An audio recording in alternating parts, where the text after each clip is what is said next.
할까요? 사랑합니다. 감사합니다. 당신을 축복합니다. 당신은 축복의 통로입니다. 나도 축복의 통로입니다. 자기 이름 밝히시고요. 시작. 저도 축복의 통로입니다.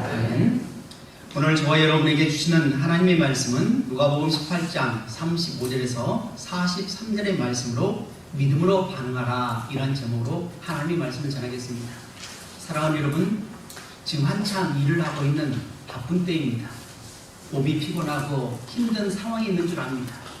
여기저기 쑤시고 아프고 어서 빨리 가서 쉬고 싶은 그런 마음이 있는 줄 압니다. 그렇지만 이 예배 자리는 하나님 앞에 예배드린 자리이고 반드시 믿음의 자녀는 하나님께 영광 돌리는 자세로 나갈 줄로 믿습니다. 2015년 1월 18일자 기독교 감리의 포도원교회 이순영 목사님께서 주님의 옷자락을 잡으라는 제목을 가지고 설교한 내용 중에 일부를 제가 발췌했습니다. 우리는 인생을 살아가면서 수많은 고난을 만납니다. 내 의지나 삶과는 상관없이 고난이 찾아올 때가 있습니다. 이해할 수 없고 받아들일 수 없는 고난을 만날 때가 있습니다. 이 세상에 꿈꾸지 않고 사는 사람은 없을 것입니다. 그러나 반드시 꿈대로 되는 것은 아닙니다. 모두가 열심히 살려고 노력하지만 열심히 산다고 해서 다 잘 되지는 않습니다. 그래서 상처받고 상처를 안고 살아갑니다. 이와 같이 인생의 여러 가지 문제들을 만나게 될 때 그럼 어떻게 해야 됩니까? 본문에 보면 이러한 문제로 고민하는 한 여인이 등장합니다. 바로 혈루증 여인입니다. 성경은 이 병을 가리켜서 부정한 병이라고 말씀하고 있는데 이는 하나님의 징계를 받은 병이라는 이야기입니다. 그래서 사람들과 함께 살지 못하고 격리되어 살아갈 수밖에 없습니다. 때문에 육신이 아픈 것도 고통스럽지만 문제는 마음이 더 아픈 것입니다. 게다가 나름대로 고쳐보려고 애를 썼지만 오히려 더 중화했다는 것입니다. 얼마나 절망감에 빠질까요? 이 여인은 우리 모습과 다르지 않습니다. 나름대로 최선을 다해 살아갑니다. 그런데 어느 날 갑자기 찾아온 고난 때문에 좌절하고 낙심할 때가 있습니다. 그러면 이렇게 인생의 고난이 밀려올 때 우리는 어떻게 해야 되는가? 어떻게 이 문제로부터 일어설 수 있는가? 이 목사님께서는 첫 번째로 예수님 앞에 나오라고 그렇게 고면했습니다. 본문의 여인은 혈루 12회를 혈루증으로 고생했습니다. 이제는 몸도 마음도 지칠 대로 지치고 재산도 다 잃어버렸습니다. 그때 예수님께서 오신다는 소문을 들었습니다. 그래서 소망을 가지고 예수님께로 나아왔습니다. 예수의 소문을 듣고 무리 가운데 끼어 뒤에 와서 그의 옷을 손에 대니 라고 27절에 말씀하십니다. 예수님께 나오면 사는 길이 열립니다. 다시 일어설 수 있습니다. 그런데 대부분의 사람들이 이 고난을 만나게 되면 보편적으로 반응하는 몇 가지 반응들이 있습니다. 첫 번째로는 두려움의 감정에 사로잡히게 된다는 것입니다. 문제를 만나면 가장 먼저 반응하는 것은 두려움이라는 겁니다. 이 여인이 혈루증으로서 살아온 12회는 한마디로 말하면 두려움의 연속이었습니다. 하나님께 벌을 받았다는 두려움과 죽음이라는 두려움, 그리고 비난과 무관심에 대한 두려움, 수많은 두려움들이 이 여인을 짓눌렀습니다. 두 번째로는 불행에 익숙해졌다는 것입니다. 불행도 처음에는 크게 반응합니다. 그렇지만 시간이 지나면 지날수록 점점 고통도 줄어가고 일상화가 됩니다. 이때에 조심해야 할 것은 불행에 익숙해지는 것입니다. 불행에 익숙해지면 그때부터 더 불행의 생활을 하게 됩니다. 세 번째로는 피하여 간다는 것입니다. 이는 고난이 오면 정면 승부를 하지 않고 도망가는 것을 말하는데 가장 일반적인 형태로 보면 중독이라는 것이 있습니다. 중독의 문제는 무엇입니까? 문제를 피하려다가 중독 때문에 죽는 것입니다. 힘든 일을 잊기 위해서 술을 한 잔, 두 잔 하다 보면 나중에는 기분이 좋아지고 그러다 보니 점점 마시다 보면 나중에는 중독에 빠지게 된다는 것입니다. 결국 그 문제로 죽는 것보다도 결국 중독되어 죽는 것입니다.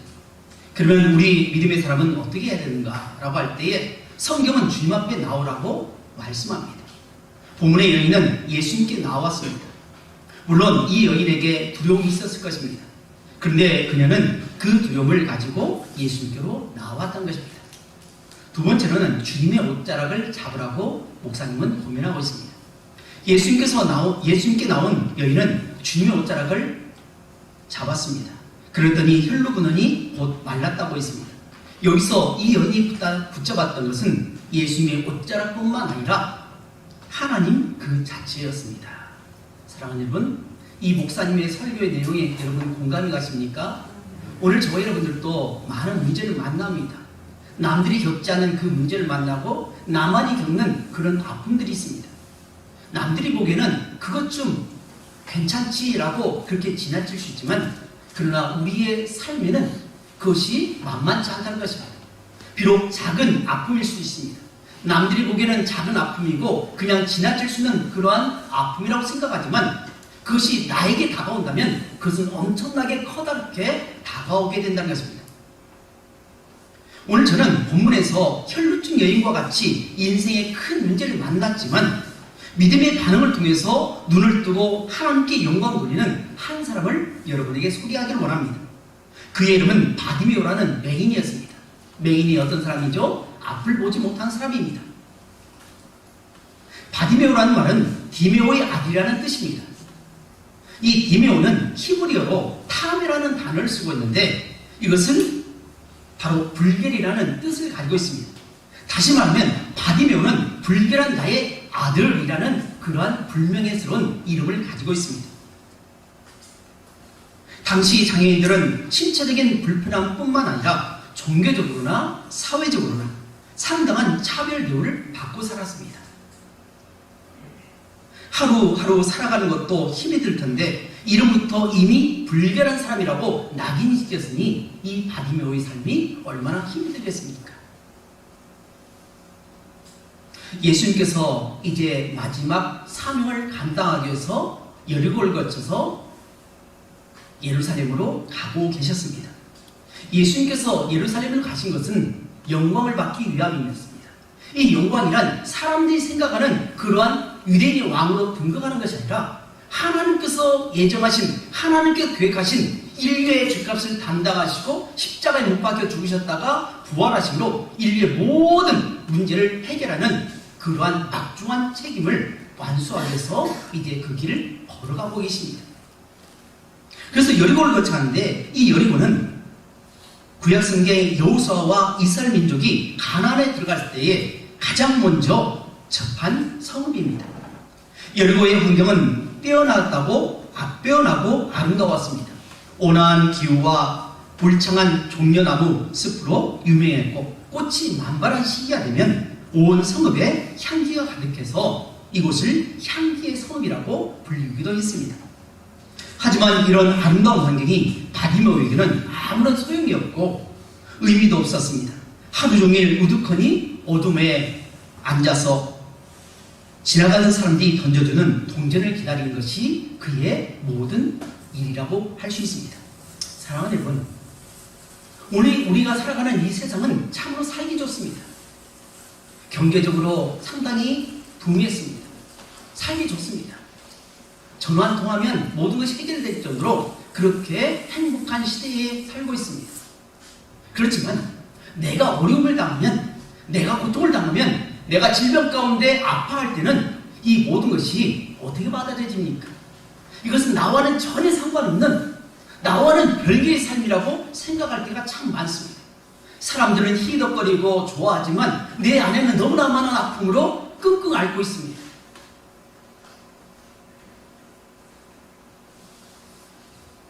그러던 어느 날 이 바디메오에게 평소와는 다른 그러한 소리가 들려왔습니다.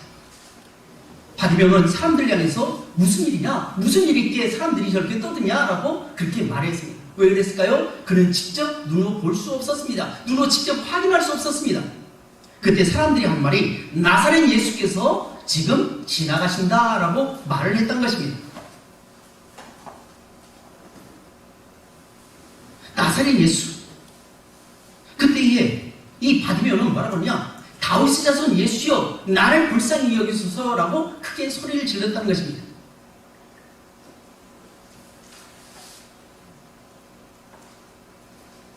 이 예수, 나사렛 예수, 이 바디메오는 예수님에 대한 소식을 이미 들었습니다. 소문으로 들어왔습니다.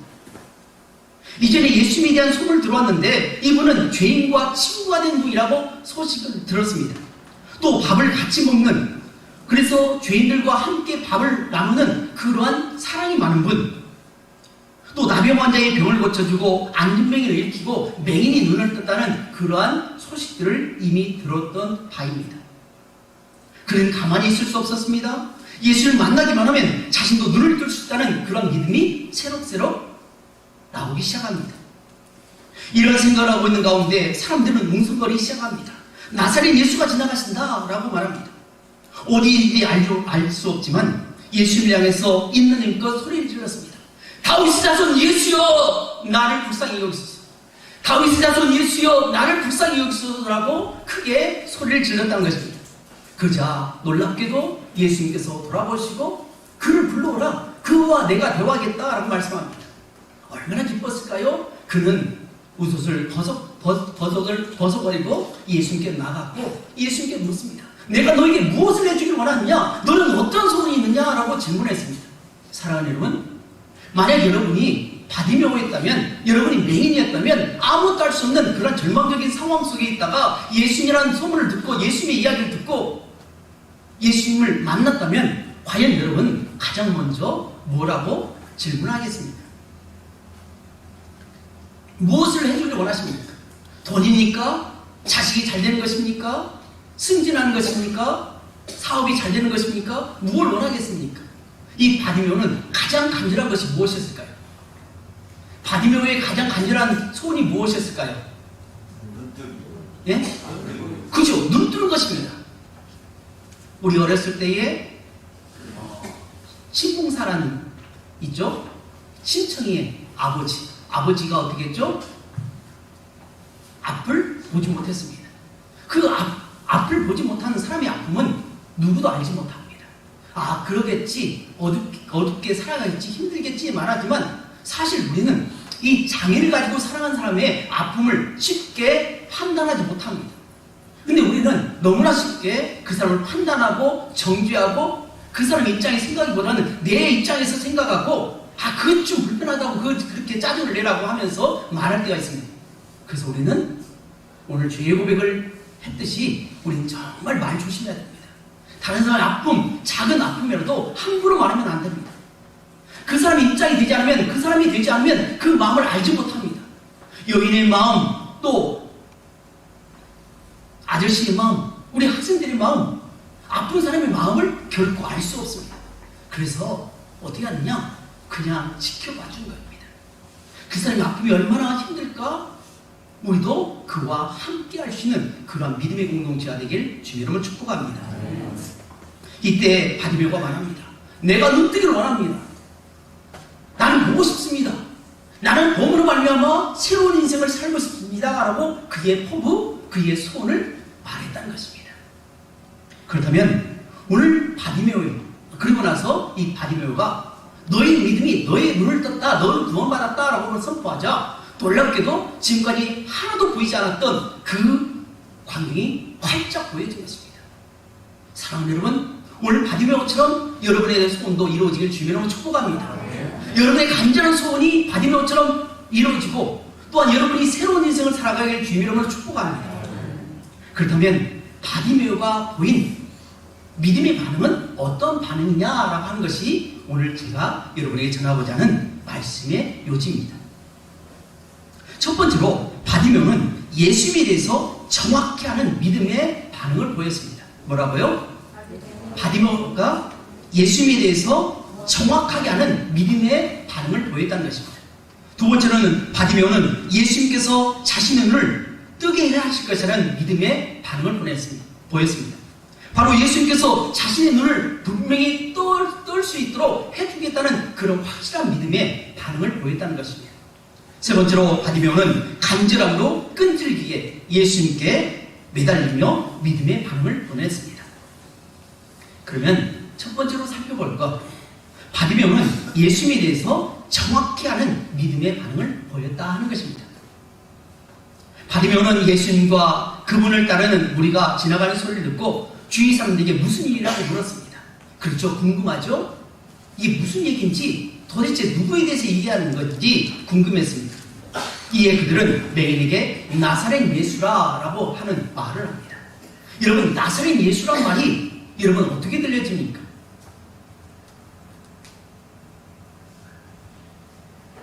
사도행전을 보면 성전 미문에 앉아있는 이 안진뱅이를 향해서 베드로와 요한이 선포했던 것이 은과 금은 내게 없거니와 내게 있는 곳 곧 나사렛 예수의 이름으로 일어나 걸으라 라고 선포했더니 벌떡 일어나는 그러한 은혜를 체험한 적이 있습니다. 그럼 여기서 말하는 나사렛 예수와 지금 사람들이 말하는 나사렛 예수는 어떤 차이가 있을까요? 사실 예수님은 나사렛 사람입니다. 촌 사람입니다. 아버지는 목수입니다. 지금 아버지는 안 계십니다. 목수의 아들로 태어나서 목수로 살아가는 그러한 천한 인생이라고 할 수 있습니다. 근데 베드로가 말한 것은 바로 나사렛에서 살았던 그 예수, 그분이 하나님이시다. 그분의 이름으로 선포하니 일어나 걸으라고 하는 그러한 축복의 선언이었다면 오늘 사람들이 말하고 있는 이 이야기는 아이 촌놈이 무슨 일을 해? 라고 하는 그런 말입니다. 여리고나 예루살렘에 비해서 이 나사렛에 사는 곳은 천한 동네이고 좀 촌 동네입니다. 그래서 촌사람이라고 하는 그러한 자조 섞인 이야기를 했다는 것입니다. 근데 놀라운 것은 그래 나사렛 예수? 나사렛 예수요 라고 그렇게 부르지 않고 바디메오는 뭐라고 합니까? 누구의 자손이요? 다윗의 자손 예수요.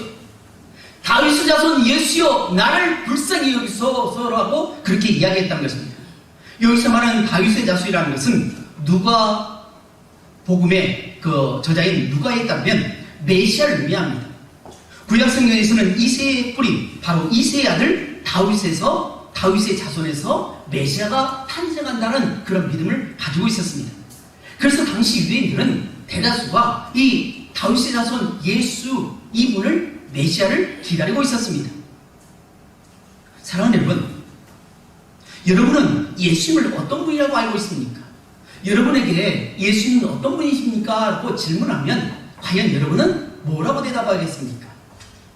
한번 대답해 보십시오. 예수님이 어떤 분입니까? 예수님이 어떤 분이에요? 예? 구원자. 또 아는 대로 얘기해 보세요.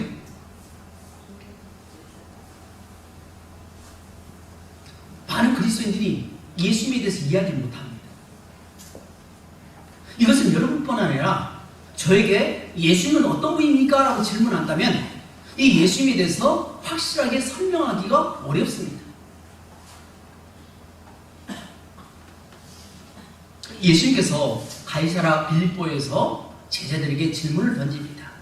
사람들이 나를 누구라고 하느냐라고 하는 질문에 뭐라고 말합니까? 어떤 이는 선지자 중에 한 사람이요 어떤 사람은 엘리야라고 말합니다 라고 대답합니다. 그러면 그들 말 말고 그들의 소문의 말에 의하지 말고 너는 과연 나를 누구라고 하느냐, 너희는 나를 누구라고 하느냐 라고 직접 예수님께서 묻습니다. 이때 누가 나섰죠? 베드로가 나섰습니다. 유명한 대답을 했습니다. 주는 그리스도시요 살아계신 하나님의 아들입니다 라고 그렇게 고백을 했다는 것입니다. 그렇습니다. 예수님은 바로 구원자입니다. 예수님은 바로 인류의 죗값을 담당하여서 오신 메시아십니다. 우리에게 확실한 이런 믿음이 있어야 할 줄 믿습니다. 그냥 교회 가면 행복해요, 교회 가면 문제가 풀려요, 교회 가면 많은 사람을 만나요, 장사가 잘 돼요, 그런 얘기가 아니라 바로 예수 그리스도를 믿으면 바로 구원을 받는다는 것입니다. 죄악으로 말미암아 죽어가는 인류 가운데 절망 가운데 있는 사람들에게 바로 참빛 빛이신 예수님께서 이 땅에 오셔서 죄의 문제를 모두 다 해결하고 우리를 위해서 십자가에 못 박혀 죽으셨기 때문에 예수님의 십자가의 죽으심과 동시에 우리도 십자가에 못 박혀서 우리의 과거의 모든 문제는 해결은 받는다는 겁니다. 보라 새 것이 되었다라고 말씀하고 있다는 것입니다. 바로 바디메오는 이러한 예수님이 어떤 분이 정확하게 고백을 했다는 것입니다. 두 번째로 바디메오는 예수님께서 자신의 눈을 뜨게 해줄 것이라는 확실한 믿음의 반응을 보였다는 것입니다.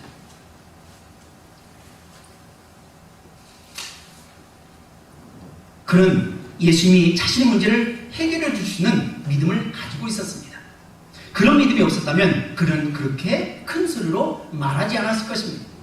그분이 지나가시든지 말든지 외면해 버렸을 것입니다.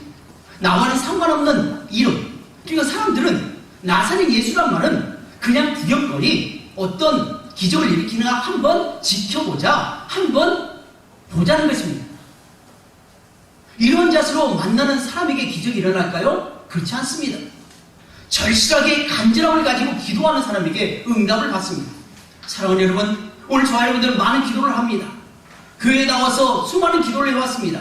과거에도 해왔고 오늘도 했을 것이고 다음 주에도 할 것이고 계속해서 우리는 기도할 것입니다. 그런데 그 기도할 때 우리는 어떤 믿음을 가지고 기도합니까? 그냥 마지못해서 남들이 하니까 나도 기도하고 남들이 구하니까 나도 구하고 마치 장에 따라가는 사람처럼 친구가 강남 가니까 강남 가는 것처럼 그렇게 대하고 있습니까? 아닙니다. 내 간절한 문제가 무엇인지 분명히 알아야 됩니다. 우리 교회의 당면한 문제가 무엇인지 분명히 알아야 됩니다. 오늘 나에게 당면한 문제가 무엇입니까? 여러분에게 지금 당면한 그 문제가 무엇입니까? 근데 안타깝게도 우리 당면한 그 문제를 가지고 별로 탄탄하게 생각하지 않습니다. 그저 해결해 주겠지. 그저 아시겠지. 그런 식으로 막연하게 그렇게 기도하지 않습니까? 그런 기도는 간절한 기도. 그 기도는 응답받지를 못한다는 것입니다. 물론 하나님께 은혜 주시면 내가 기도하지 않아도 건강할 수도 있고 문제가 풀릴 수도 있습니다. 그러나 성경에서 말하고 있는 것은 찾고 구하라고 말씀하고 있다는 것입니다. 이때 싸늘한 반응이 보여집니다. 야, 조용히 좀 해! 내가 예수를 만나야 되는데 왜 네가 너 같은 사람이, 너 같은 거지가 지금 나섰냐라고 손가락질합니다. 사람 여러분, 오늘 우리가 주님을 만나고 싶어합니다. 오늘 우리가 정말 주님 앞에 간절히 기도합니다. 근데 사람들이 방해합니다. 사실 사람들이 방해하기보다는 사람들을 통한 사단이 우리의 기도를 방해합니다. 하나님을 만나고 싶은 그런 관계를 자꾸만 끊어냅니다. 바쁘게 만듭니다. 급한 일이 생기면 만듭니다. 조급하게 만듭니다. 그래서 하나님께 집중하지 못하게 만듭니다. 예수님께 집중하지 못하게 만듭니다. 이때 어떻게 할까요? 바디메오처럼 더 큰 소리로 외쳐야 됩니다. 뭐라고요? 예? 뭐라고요? 더 큰 소리 뭐라고요? 예? 다윗의 자손 예수여, 당신만이 내 문제를 해결할 수 있습니다 라고 그렇게 고백을 했다는 것입니다. 그래서 주님께서 너의 믿음이 너를 구원했다 라고 말씀한 것입니다. 주님은 오늘 우리에게 이런 믿음을 구하고 있습니다. 여러분의 문제는 과연 무엇입니까? 여러분의 소원은 무엇입니까? 그 문제에 와서 오늘 어떻게 하지 못해서 예수님을 만나기 전 맹인과 같이 그냥 길거리에 앉아서 아무런 희망도 없이 그렇게 살아가던 우리의 모습은 아닙니까? 예수님이 그 문제를 해결해 주실 수 있다는 그 믿음을 가지고 반응해야 할 줄로 믿습니다. 마지막 세 번째로는요, 바디메오는 간절함으로 끈질기게 예수님께 매달리는 믿음의 반응을 보였다는 것입니다.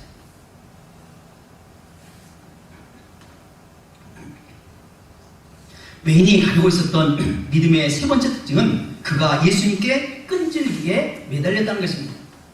끈질기게 간절하지 못한 사람은 설령 믿음이 있다 할지라도 중도에 낙심할 수밖에 없고 포기할 수밖에 없습니다. 주님을 향한 믿음은 좋은 것 같지만 끈질김 없이 끊임없이 인내 없이 나아가게 되면 낙심에 빠지기 쉽습니다. 그는 예수님을 다윗의 손으로 믿었습니다. 그분이 자신의 문제를 해결해 줄 것이라고 믿었습니다. 또한 여기서 끝나지 않고 계속해서 부딪혔다는 것입니다. 조용히 하라고 했죠. 그때 어떻게 합니까? 아 그래 내 처지를 알아야지, 내 신분을 알아야지, 내일 당장 한 푼 두 푼 얻으려면 조용히 해야지 하고 굴복했습니까? 전혀 그렇지 않습니다. 개의치 않습니다. 나는 지금 당장 예수를 만나서 이 문제를 해결해야겠다는 그러한 마음을 가지고 나왔다는 것입니다.